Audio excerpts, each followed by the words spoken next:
Hello my dear students, good morning to all of you. आज देखिए एक नया क्वेश्चन लेकर के आए हैं आर.एस. अग्रवाल क्लास 10th का ही एक्सरसाइज 1A का क्वेश्चन नंबर 10 है। यहाँ पे आप देख सकते कह रहा क्वेश्चन में use Euclid's algorithm to find the HCF of 441, 567 and 693। तो यहाँ पे जब बच्चे अक्सर 3 डिजिट का क्वेश्चन देखते हैं तो टेंशन होने लगता है कि कैसे बनाएं। 2 डिजिट का रहता है तो बच्चे आसानी से बना लेते हैं, लेकिन जब 3 डिजिट का क्वेश्चन हो जाता है तो फिर बच्चे सोचते हैं कि एचसीएफ कैसे निकालें। तो आइए यहाँ पे देखते ध्यान से, अगर वीडियो को ध्यान से देखते हैं तो आपको पूरा 100% समझ में आएगा।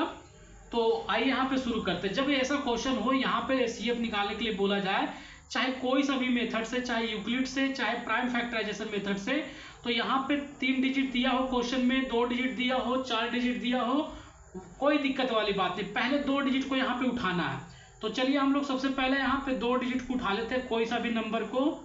इन तीनों नंबर में से 2 को कोई उठा लेते। तो यहाँ पे हमने उठा लिया 441 एंड 567। इन दोनों को उठाने के बाद हम सभी को पता है कि क्या करते हैं, सबसे पहला इन दोनों में से ग्रेटर नंबर को चूज करते हैं। तो ग्रेटर नंबर कौन सा है सर?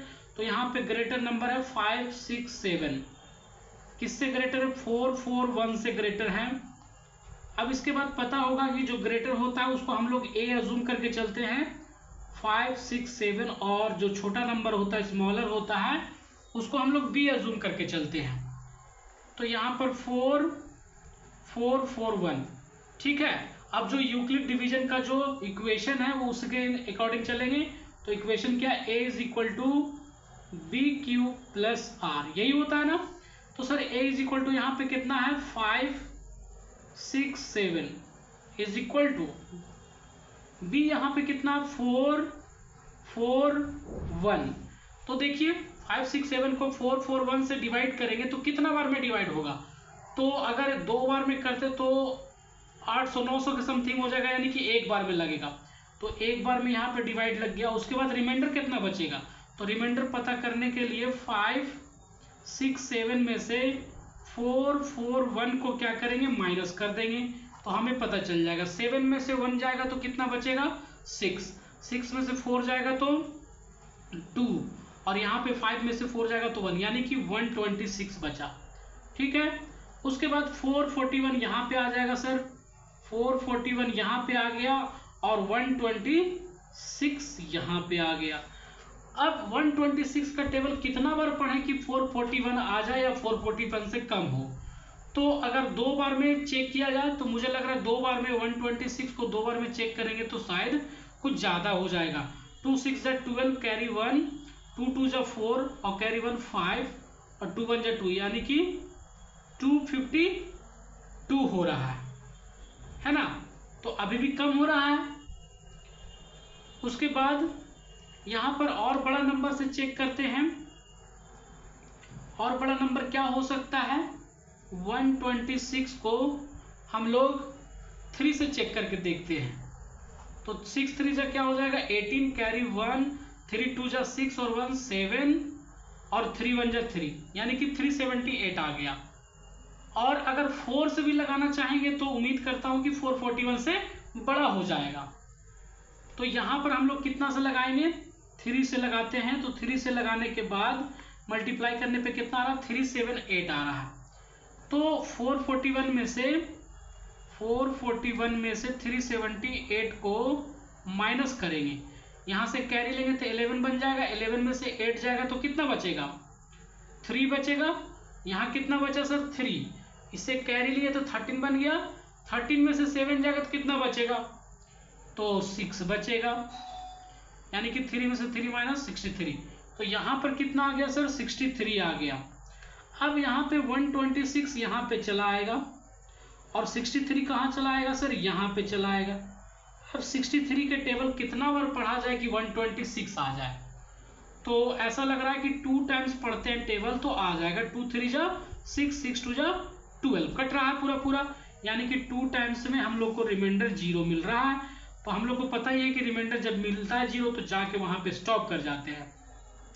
तो यहाँ पे अगर देखा जाए तो हम लोगों को HCF जो निकल के आ रहा है वो कितना निकल के आ रहा है, 63 निकल के आ रहा।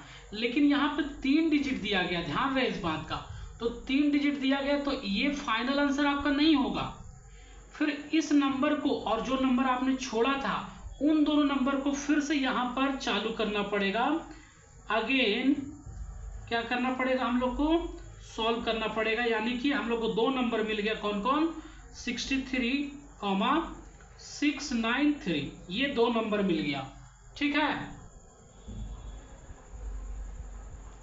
693 मिल गया।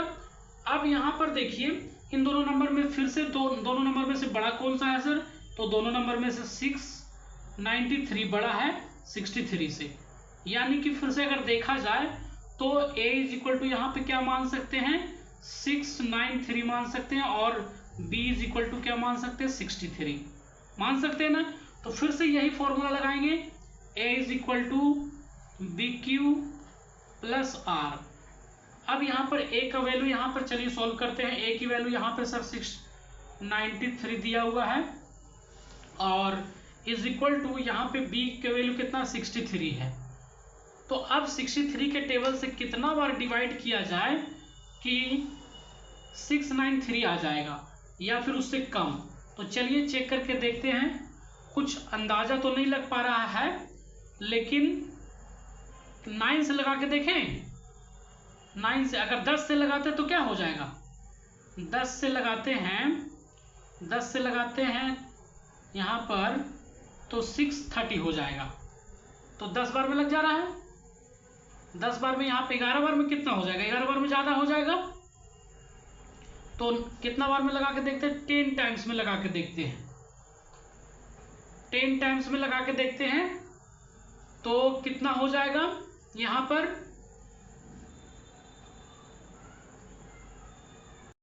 तो यहाँ पर देखिए 10 टाइम्स में लगा रहे तो 630 हो रहा है। एक बार चेक कर लेते हैं कि 63 को हम लोग 11 से मल्टीप्लाई करें तो क्या होगा। तो 3 6 3 6 3 का 3 6 3 9 6, यानी कि देखिए पूरा पूरा आ जा रहा है। तो 10 टाइम्स ना लगा करके हम लोग क्या लगाएंगे, 11 टाइम्स में लगाएंगे, और रिमाइंडर यहाँ पे कितना मिल रहा है, 0 मिल रहा है। तो यानी कि हम लोगों को फाइनल जो HCF निकल के आ रहा है वो क्या निकल के आ रहा है, 63 निकल के आ रहा है। क्या निकल के आ रहा है, 63। और यही आपका फाइनल आंसर होगा इन तीनों डिजिट के लिए। अगर कोई ये वाला निकाल के ये छोड़ देता है तो उसका गलत हो जाएगा, ध्यान रहे इस बात का।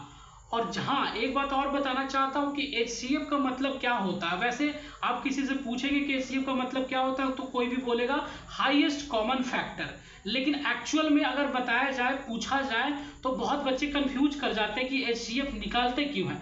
तो मैं यहाँ पे छोटा सा एग्जांपल लेके दिखाता हूँ। जैसे कहने का मतलब है कि यहाँ पे हमने एक नंबर ले लिया, कोई एक मान लीजिए 4 8।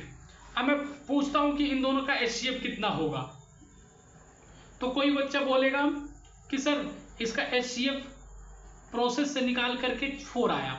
अब ये 4 का मतलब क्या है सर, 4 का मतलब ये है कि इन दोनों को कौन सा ऐसा दुनिया में नंबर है जो दोनों को डिवाइड कर सके और वो नंबर सबसे बड़ा नंबर हो, उसके बाद और कोई बड़ा नंबर ना हो जो इन दोनों नंबर को डिवाइड कर सके। मतलब सर जैसे 4 और 8 को डिवाइड करने वाला कौन कौन नंबर है सर, तो 1 से दोनों डिवाइड हो जाएगा। अगर दूसरा देखें तो 2 से भी 4 डिवाइड हो रहा है, 2 से 8 डिवाइड हो रहा है।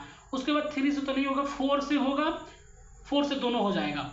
अब यहाँ पर HCF 1 नहीं लेना है आपको, 2 नहीं लेना है, 4 लेना है। तो HCF का मतलब ये है हाईएस्ट कॉमन फैक्टर, मतलब कि इन दोनों को जितने भी नंबर डिवाइड करने वाले हैं उनमें से सबसे जो बड़ा नंबर है वो नंबर आपको लेना, उसी को बोला जाता है HCF। आई होप आपको समझ में आ गया होगा। अगर वीडियो पसंद आया तो वीडियो को लाइक करिएगा और कमेंट करके बताइए कि वीडियो कैसा लगा। और अगर वीडियो पसंद आया हो और चैनल को अभी तक सब्सक्राइब नहीं किए तो चैनल को सब्सक्राइब कर लिए और अपने दोस्तों के साथ, अपने भाई बहन के साथ वीडियो को शेयर करें ताकि उनको भी फायदा मिल सके। तब तक आपसे लेते हैं इजाजत, फिर मिलेंगे नए वीडियो में। जय हिंद, जय भारत।